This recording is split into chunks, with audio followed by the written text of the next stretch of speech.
సైబరాబాద్లో online cricket betting ముఠాను పట్టుకున్నారు పోలీసులు. మొత్తం 5 కేసుల్లో బుకీలు, పంటర్లను అరెస్ట్ చేశారు. 15 నిందితుల నుంచి 2,40,00,000 రూపాయలని స్వాధీనం చేసుకున్నారు పోలీసులు. అలాగే 3 కోట్ల రూపాయల విలువ చేసే సొత్తును సీజ్ చేశారు. బెట్టింగ్ డబ్బు డిపాజిట్ అవుతున్న 57 అకౌంట్లను ఫ్రీజ్ చేశారు పోలీసులు. నరసరావుపేటకు చెందిన రామాంజనేయులు ప్రధాన బుకీగా తేల్చారు. సైబరాబాద్ ఆన్లైన్ క్రికెట్ బెట్టింగ్ ముఠాను పట్టుకున్నారు పోలీసులు. మొత్తం 5 కేసుల్లో బుకీలు, పంటర్లను అరెస్ట్ చేశారు. 15 నిందితుల నుంచి 2,40,00,000 రూపాయలని స్వాధీనం చేసుకున్నారు పోలీసులు. అలాగే 3 కోట్ల రూపాయల విలువ చేసే సొత్తును సీజ్ చేశారు. బెట్టింగ్ డబ్బును డిపాజిట్ అవుతున్న 57 అకౌంట్లను ఫ్రీజ్ చేశారు పోలీసులు. నరసరావుపేటకు చెందిన రామాంజనేయులు ప్రధాన బుకీగా తేల్చారు.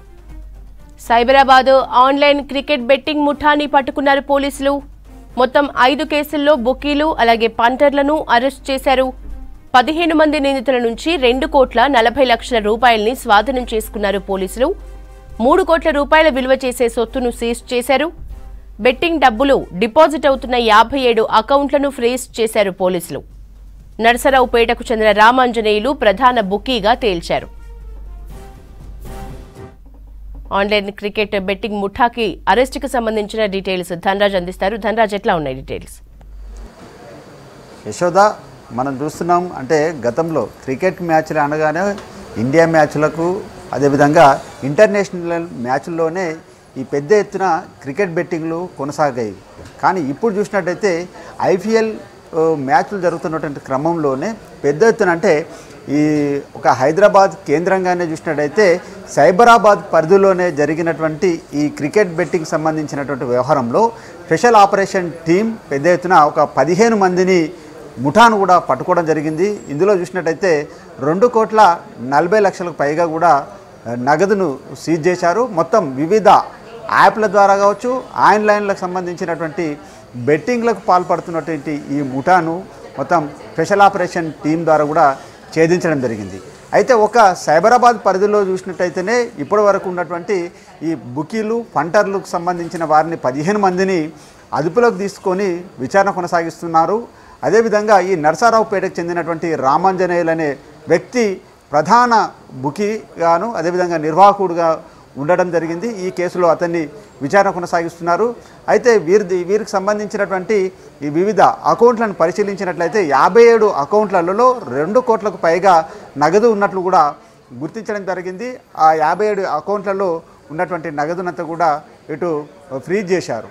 మరోవైపున చూసినట్టయితే మొత్తం క్రికెట్ బెట్టింగ్ సంబంధించినటువంటి ఈ ఎక్విప్మెంట్ అంతా కూడా చూసినట్టయితే 3 కోట్ల రూపాయలకు పైగా ఉన్నటువంటి ఎక్విప్మెంట్ అంతా కూడా స్వాధీనం చేసుకున్నారు. వాళ్ళ దగ్గర ఉన్నటువంటి కార్లు కావచ్చు, బైకులు, ఫోన్లు, ఈ మొత్తం తదితర సంబంధించినటువంటి వాటిని అన్నింటినీ పోలీసులు సీజ్ చేయడం జరిగింది. ఇక ఐపీఎల్ సీజన్ సంబంధించినటువంటి దాంట్లో చూసినట్టయితే ప్రధానంగా అంటే రాష్ట్ర రాజధాని అయినటువంటి హైదరాబాదే కాదు, ఇప్పుడు ప్రధానంగా చూసినట్టయితే ఈ 3 కమిషనరేట్ పరిధిలో కూడా పెద్ద ఎత్తున బెట్టింగ్లు కొనసాగుతూ ఉన్నాయి. ఒక సైబరాబాద్ పరిధిలోనే 2 కోట్లకు పైగా నగదును సీజ్ చేసినట్టయితే ఈ క్రికెట్ బెట్టింగ్ అనేది ఇప్పుడు ప్రతి జిల్లాకు, ప్రతి ఊరులోకి కూడా ఈ క్రికెట్ బెట్టింగ్లు కొనసాగుతూ ఉన్నాయి.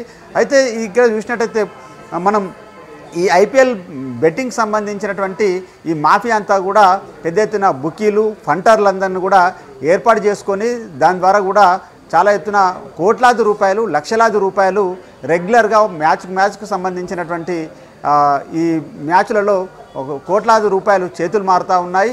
అయితే ప్రధానంగా చూసినట్టయితే టాస్ వేసిన నుంచి చూసినట్టయితే ప్రతి బాలుకు సంబంధించినటువంటి అంటే సిక్సర్ కొడితే ఇన్ని రూపాయలు, అదేవిధంగా 4 కొట్టినట్టయితే మరో సంబంధించినటువంటి నగదును వీళ్ళంతా కూడా అందులో ఆన్లైన్లోనే ఈ యాప్ల ద్వారా ఫిక్స్ చేయడం జరుగుతూ ఉంటుంది. అంతేకాకుండా ప్రతి వ్యక్తి అంటే బ్యాటింగ్ ఎంచుకున్నట్టు నుంచి మొదలుకుంటే అదేవిధంగా బౌలర్లు వేసేటువంటి బాల్ను ప్రతిదీ కూడా అంచనా వేయడము, అదేవిధంగా ఇందులో ప్రతి బాల్కు సంబంధించి అంటే సిక్సర్ కొడతారా, 4 కొడతాడా, లేకుంటే అవుట్ అయితే ఆ క్రికెటర్కి సంబంధించినటువంటి బ్యాటర్ని బట్టి కూడా అతను ఎంత స్కోర్ చేస్తారనే విషయాలపైననే ఈ పందెం కాస్తున్నారు. ఇదంతా కూడా పెద్ద ఎత్తున అంటే ఒక మాఫియా లాగా ఈ బుకీలు, ఫంటర్లు కలిసి చాలా వరకు దీన్ని ఆన్లైన్ యాప్ల ద్వారా ఈ లక్షలాది రూపాయలు చేతులు మారుతున్నటువంటి పరిస్థితి అని చెప్పొచ్చు. ముఖ్యంగా చూసినట్టయితే గతంలో చూసినట్టయితే ఒక ఇంటర్నేషనల్ మ్యాచ్లు కావచ్చు, ఇండియాకు సంబంధించినటువంటి మ్యాచ్లు మాత్రమే ఈ క్రికెట్ బెట్టింగ్లు జరిగేవి. కానీ ఇప్పుడు ఐపీఎల్ అనగానే చాలా వరకు అంటే ఏజ్తో సంబంధం లేకుండా చిన్నపిల్లల నుంచి మొదలుకుంటే పెద్ద ఏజ్ వాళ్ళు కూడా అందరూ కూడా చూస్తున్నారు. చూడడమే కాదు, అందులో కూడా వాళ్ళు బెట్టింగ్లు కాస్తూ తమకున్నటువంటి డబ్బునంతా పోగొట్టుకోవడం జరుగుతుంది. ప్రధానంగా చూసినట్టయితే యువత ఇందులో పెద్ద ఎత్తున వాళ్ళకు ఉన్నటువంటి పర్సనల్గా ఉన్నటువంటి అమౌంట్ కావచ్చు, ఆ పర్సులో ఉన్నటువంటి అమౌంటే కాకుండా ఇంట్లో దాచుకున్నటువంటి తల్లిదండ్రులు ఇచ్చే అమౌంట్ అంతా కూడా ఈ బెట్టింగ్లకు పాల్పడి చాలా వరకు ఆ డబ్బునంతా పూర్తిగా పోగొట్టుకొని చాలా వరకు రోడ్డు పాలవుతున్నారు. మరికొంతమంది అయితే ఏం చేయలేక దిక్కుతోచని స్థితిలలో కొంతమంది ఆత్మహత్యలకు పాల్పడ్డటువంటి ఘటనలు కూడా ఉన్నాయని తెలుస్తూ ఉంది. మరి ఇలాంటి క్రికెట్ బెట్టింగ్లపైన స్పెషల్ ఆపరేషన్ టీంలు చాలా వరకు అంటే ఇప్పుడు సైబరాబాద్ పరిధిలోని మాత్రమే స్పెషల్ ఆపరేషన్ టీంలు ఇలా భారీగా ఆపరేషన్ చేసి 2,41,00,000 సీజ్ చేయడం జరిగింది. 15 మందిని పట్టుకున్నారు. అదేవిధంగా నరసరావుపేటకు చెందినటువంటి రామాంజనేయులతో పాటుగాను 15 మందిని అరెస్టు చేయడంతో ఈ గుట్టురట్ట అనేది బయటపడింది. మరి ఇక జిల్లాలకు సంబంధించినటువంటి వ్యవహారం చూసినట్టయితే మరోవైపున చూసినట్టయితే పెద్ద ఎత్తున అంటే కోట్లాది రూపాయల బెట్టింగులు మాత్రం ఖచ్చితంగా వీళ్ళు పందెం రాయలు కాస్తున్నారు. బుకీలు ఫంటర్లను ఏర్పరచుకొని ఇదొక పెద్ద మాఫియా లాగా వ్యవహారం కొనసాగుతుంది. దీనిపైన ప్రధానంగా పోలీసులు మాత్రం ఎక్కడికక్కడ కట్టడి చేస్తున్నప్పటికీ కూడా వాళ్ళు పోలీసులకు సంబంధించినటువంటి ఎత్తులకు పై ఎత్తులు వేసి యాప్ల ద్వారా ఆన్లైన్ల ద్వారా కూడా ఈ అంటే ఒక దందాలాగా కొనసాగుతున్నటువంటి పరిస్థితి ఉందని తెలుస్తూ ఉంది.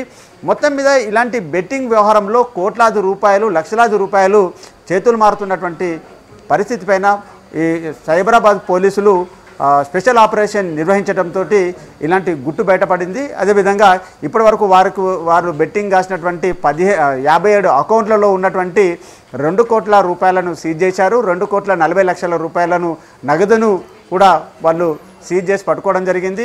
వారి ఖాతాలకు సంబంధించినటువంటి ఎలాంటి ఏ అకౌంట్లు ఉన్నాయో ఆ డబ్బులు ఏ రకంగా వచ్చి పడ్డాయి, ఎక్కడి నుంచి ఈ బుకీలు ఫంటర్లు అదేవిధంగా బెట్టింగ్ కాస్తున్న వాళ్ళు ఎవరెవరు అనేది కూడా పూర్తిగా పోలీసులు ఆ దిశగా దర్యాప్తు కూడా కొనసాగిస్తున్నారు. యశోద. Thank you Dhanraj.